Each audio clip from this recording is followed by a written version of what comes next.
Seahorse 30 has the black 30-pound thrust motor at the front. At the rear we can see the cast aluminium submarine style hatch.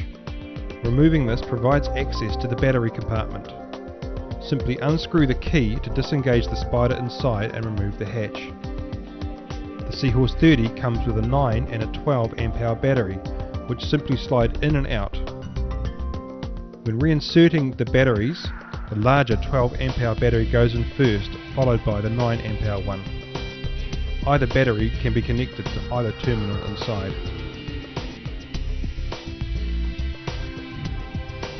Also at the rear is the tow point. This is offset to the left to counteract the torque of the motor. To replace the hatch, put the large end of the spider in the top first, then drop the small end in. Screw the hatch into place just finger tight. The large sealing area means a watertight seal can be made even when sand gets in the way. Moving up the body we come to the control unit. This is where we set the running time and start and stop the motor. More on this shortly. Next is the strobe light. It's night activated and can be seen for several kilometers. It runs off a single D cell, which is simply dropped into place with the positive end up. You can use your starting magnet to remove the battery to stop the strobe from activating.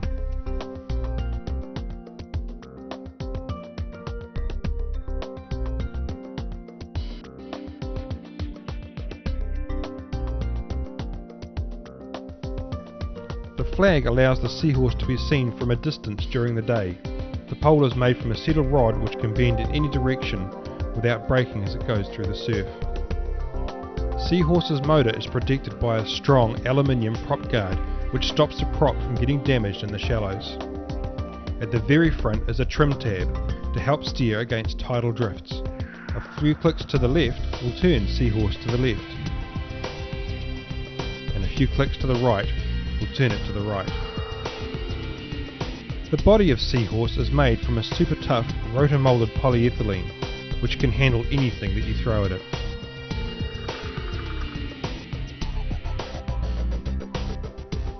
This is the Seahorse control panel. It's completely potted in resin to protect the electronics from water. To stop water getting in, we control it with a magnet. There are two switching points, the stop set time button and the start motor button. There's a battery status indicator at the top with 5 lights. When you plug the batteries in, the indicator will give you a reading. If either of the two OK lights come on, you have a good charge. If any of the recharge lights come on, then the batteries will need recharging. At the bottom we have the time set lights, which are set in 5-minute intervals. Seahorse 30 will run for 29 minutes before a low voltage cutoff kicks in to protect the batteries.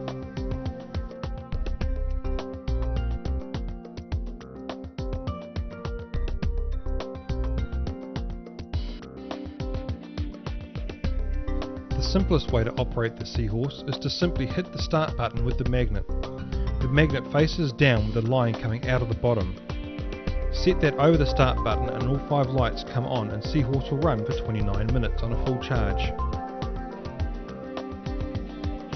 Hold the magnet over the off button and Seahorse stops.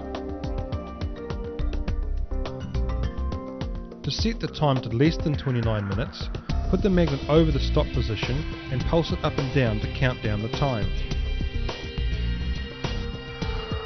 Here it's set for 10 minutes, and now just put the magnet over the start button to run Seahorse for 10 minutes. This means it will travel around 750 metres.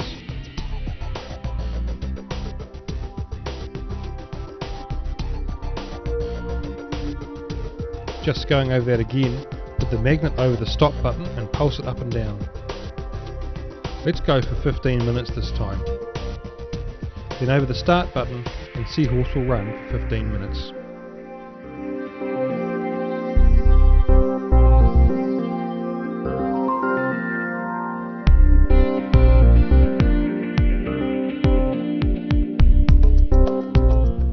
The hatch area has been redesigned to include a double sealing system. The new hatch has an inner lip which presses down on the top of the hatch seal, and an outer lip which catches the outside of the hatch seal as the pressure is applied. To fit the hatch, first make sure the hatch screw is fully wound out to the bottom of the nut. Insert the top of the hatch first and then drop it back down over the rubber. Tighten the screw, making sure the hatch stays on the rubber. Do it up reasonably tightly and make sure the tab is in line with the body of the Seahorse. Check to make sure there's an even gap all the way around between the hatch and the body.